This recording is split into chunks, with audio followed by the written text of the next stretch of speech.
आकर्षक तारुण्य, अंगकांती आणि मधुर स्थिती यामुळं स्त्रियांना मनोहर वाटणारे असं त्यांचं संपूर्ण शरीर आहे. त्यांनी जरी आपलं तेज झाकून ठेवलं तरी सुद्धा त्याची लक्षणं जाणणारी मुनी सगळ्यांनी पाहिलं. एवढा दैदिप्यमान महात्मा सभेमध्ये येता क्षणी सगळे हजारो वर्ष असणारे ऋषीमुनी उठून उभे राहिले. जय हो शुकदेव भगवान की. स्वागत केलंय, सगळ्यांनी अभिवादन केलंय आणि सगळेजण राजाकडे पाहतात. राजा, तुझ्यावर देवाची कृपा आहे.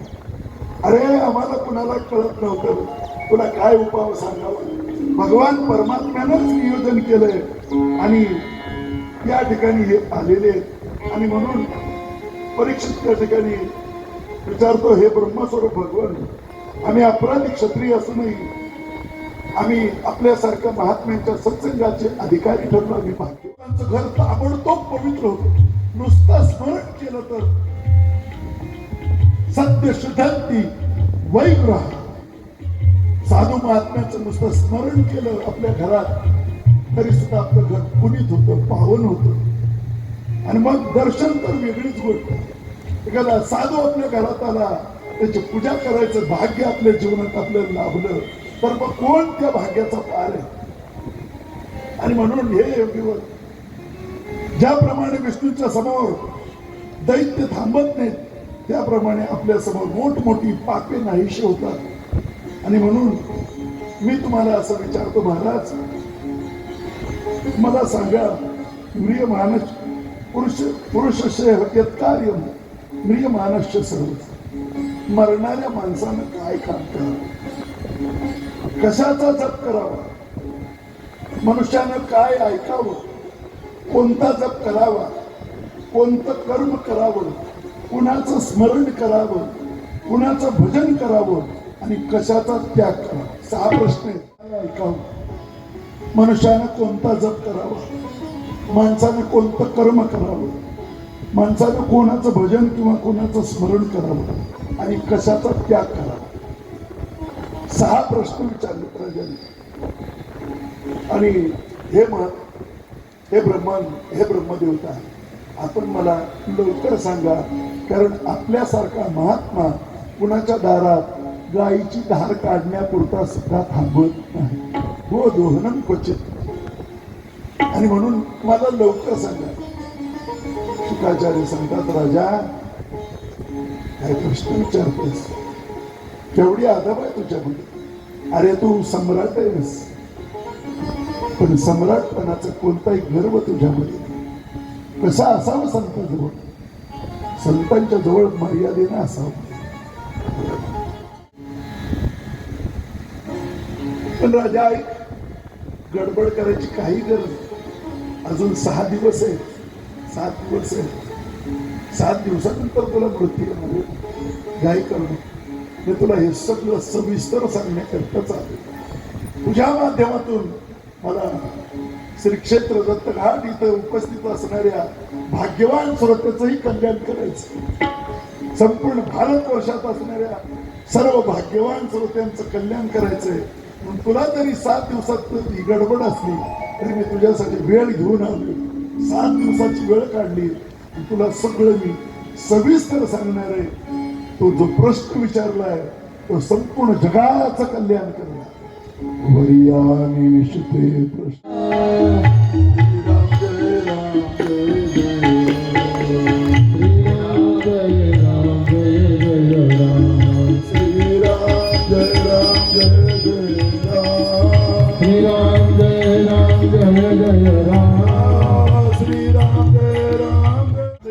प्रमाण आठवलं आणि रामायणातला प्रसंग आठवला.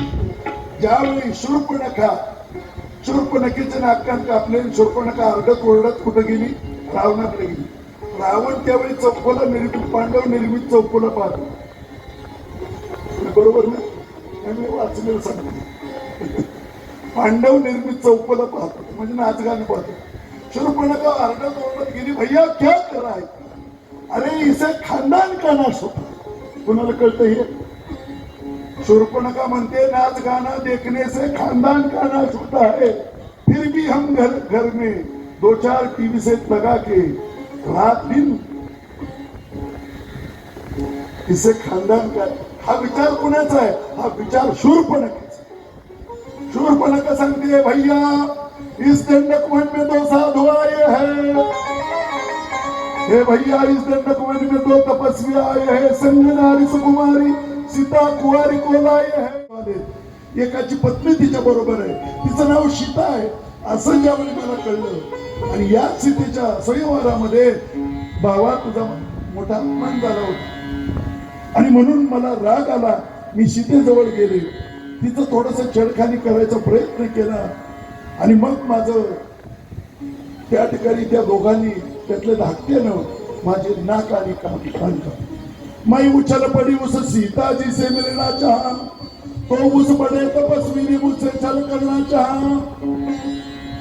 रावण म्हणतो काय केलं? ती म्हणते कान मेरी काट डाली और नाक मेरी कतर डाली.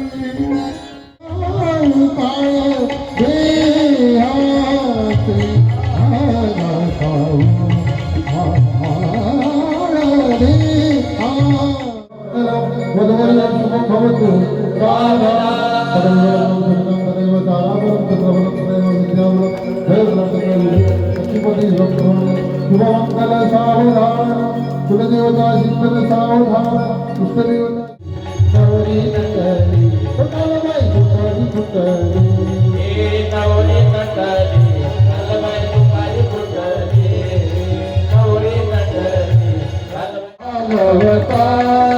आरती करो तुझ भगवंता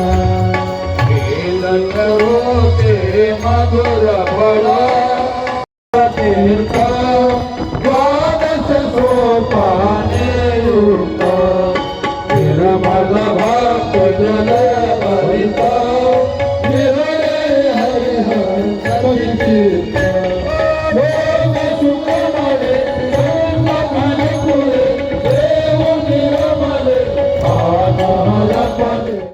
त्या दिवशी तुमचा कार्यक्रम लागा पुढच्या तयारीला सुतळे गुलाल बांबू. भावकीला लगेच 2-4 पंट ठरलेलेच आहेत. सुतळी कुणी बांधायची कशी बांधायची शिकवायला माणसं आहेत. आणि म्हणून त्या ठिकाणी राजा परीक्षितीला शुकाचार्य सांगतात राजा घाबरू नकोस, तुला मरण कळाले, 7 दिवसात तुझं मरण आहे तुला वाटतंय ना, घाबरू नको. 7 दिवस मोठे झाले, खूप झाले. राजा शहाण्या माणसाने ज्यावेळी आपला मृत्यू येणार आहे त्यावेळी गंगेच्या तटाकावर जा, पहिल्यांदा गंगेचं सेवन करावं. पण आपलं कधी येईल त्यावेळी येईल, पण आपण निरामायच्या सानिध्यामध्ये असतो. शहाण्या माणसानं गंगेवर जावं, घाबरायचं नाही, भगवान परमात्म्याचं स्मरण करायचं. श्रोतव्य भगवान परमात्म्याच्या कथा 1000 काम करून ऐकायची, हजारो कान करून बुद्धीनं भगवान परमात्मा आत्मसात करायचं. बोल मनाचे काने ऐकावे, काय बुद्धीच्या डोळा देखावे, चित्ताची